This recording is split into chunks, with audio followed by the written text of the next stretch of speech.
نفسك أول ثانية بعد الموت بيحصل فيها إيه؟ الغريب إن العلم والدين وشهادات ناس رجعت من الموت الإكلينيكي كلهم بيحكوا نفس القصة تقريبا، بس كل واحد فيهم بلغة مختلفة.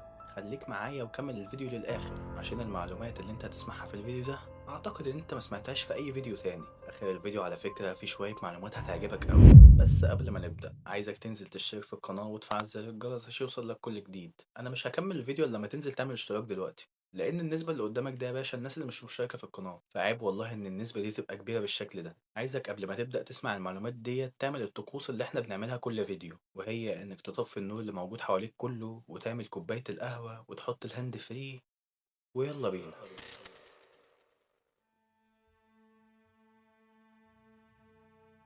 احنا هنقسم الفيديو ده على كذا مرحلة. المرحلة الأولى اللحظة اللي القلب بيقف فيها. علميا الموت مش لحظة واحدة، الموت بيتقسم على مراحل. اللي بيحصل علميا إن الدماغ ما بيوصلوش أكسجين، خلال 10 ثواني بالظبط الشخص بيفقد الوعي. بعد 30 ل 40 ثانية نشاط الدماغ بيبدأ يقل بشكل حاد، من بعدها بأربع لست دقايق خلايا الدماغ بتبدأ تتلف بشكل تام. لكن هنا الصدمة، إن الدماغ ما بتطفيش بشكل كامل. الدراسات أثبتت إن الدماغ بيبقى فيها نشاط كهربائي بعد شوية وقت من الموت، أو لما القلب يقف خالص. يعني إيه؟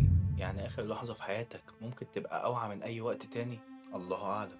في قصص لناس كتير ماتت موت إكلينيكي، ولو ما شفتش الفيديو اللي أنا عامله عن الموضوع دوت ممكن تلاقيه في الأي اللي فوق هنا أو هنا. زي ما قلتلك في ناس كتير ماتت موت إكلينيكي ورجعت للحياة تاني، وكلهم كانوا بيحسوا بنفس الشعور، شعور بالهدوء الشديد، اختفاء الألم تماما. يعني الناس المريضة اللي بتبقى في المستشفى ما بتبقاش حاسة بأي وجع نهائي، بيبقى في إحساس إن هم انفصلوا عن جسدهم، مفيش التقل بتاع الجسم، لأ، هي روحك اللي ماشية بس. ساعات بيسمعوا صوت كلام بس هم مش عارفين ده ملايكة ولا ناس ولا شياطين ولا إيه بالظبط. وفي ناس كتير بتشوف جسمها من فوق، وده على فكرة والله مش كلام من دماغي، ده كلام موثق وأنا متأكد منه من آلاف الحالات الطبية. الدكاترة ذات نفسهم اعترفوا إن الوعي ما بيختفيش مع توقف الدماغ. تالت مرحلة هو الإنسان بيسمع إيه بعد ما يموت. دي نقطة بقى العلم والدين اتفقوا فيها. طب أجيبه منين ده دلوقتي؟ أنا قاعد يا جدعان بقالي ساعة ونص بسجل ومش عارف أسجل من الكلب اللي واقف بره ده. المهم هو كده كده مننا وعلينا، يعني خلينا نكمل. علميا بيتقال إن آخر حاسة بتفضل من الإنسان هي السمع. في ناس قبل كده كانوا عندهم غيبوبة وكانوا بيسمعوا الدكاترة كانوا بيقولوا إيه جنبهم، رغم إنهم ساعتها كانوا فاقدين الوعي تماما. في الدين بقى النبي صلى الله عليه وسلم قال: إن العبد إذا وضع في قبره وتولى عنه أصحابه إنه لا يسمع قرع نعالهم. يعني حاسة السمع آخر حاجة بتسيب الإنسان. المرحلة رقم 4 بقى اللي الروح بتفارق فيها الجسد. دي منطقة بقى العلم بيقف عندها، لكن الدين بيوضحها بشكل كامل. في الإسلام ملك الموت ما بيتشافش، قبض الروح بيتم حسب حالة الإنسان اللي موجود. لو مؤمن الروح بتخرج بكل سهولة كقطرة ماء من فم السقاء، أما بقى لو مش مؤمن وكان عامل حاجات بشعة جدا في حياته فخروج الروح بيبقى صعب جدا، كالشوك المسحوب من الصوف المبلول. وده مش وصف ترهيبي على فكرة، دي نصوص دينية ثابتة وربنا اللي قايل عليها. خامس مرحلة بقى هو الإنسان بيشوف إيه بعد الموت.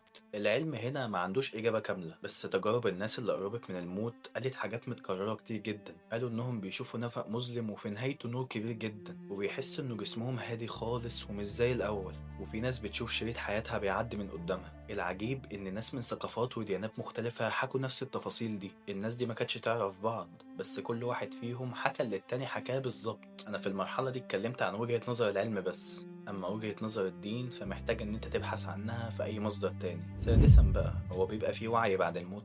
العلم بيقول إن فعلا ممكن يبقى فيه وعي بعد الموت، بس الفترة قصيرة جدا. العلم قال ممكن، بس الدين أكد إن فيه وعي بعد الموت. الوعي موجود لكن بشكل مختلف، بيتمثل في مرحلة اسمها البرزخ. البرزخ ده مش بيبقى في الدنيا ولا حتى في الآخرة. البرزخ هي عبارة عن مرحلة انتظار، انت بتبقى قاعد مستني نهايتك، بتبقى قاعد مستني انت هتشوف ايه في آخرتك. المرحلة دي بيبقى فيها إحساس وسؤال ووعي، وده يدخلنا على سابع مرحلة. أول سؤال بعد الموت، سؤال الملكين اللي احنا عارفينه: من هو ربك؟ ما هو دينك؟ من هو نبيك؟ وده ما بيحصلش فجأة طبعا، ده بيحصل بعد ما الإنسان يفوق من الصدمة اللي بعد الموت. إنما إيه اللي هيحصل بعد كده الله أعلم، محدش يعرف خالص. الحقيقة إن الموت مش نهاية، هو انتقال من مرحلة لمرحلة تانية، مرحلة أوضح وأصدق وأخطر. والسؤال الحقيقي هنا مش إيه اللي بيحصل بعد الموت، السؤال هو أنت مستعد تشوف إيه اللي هيحصل بعد الموت؟ وبس، دي كانت نهاية الفيديو النهاردة، أتمنى إن هو يكون عجبكم. لو عجبك الفيديو ما تنساش تنزل تعمل لايك واشترك في القناة وتفعل زر الجرس عشان يوصلك كل جديد. وبس، استنوا الفيديو الجديد قريب بإذن الله. سلام.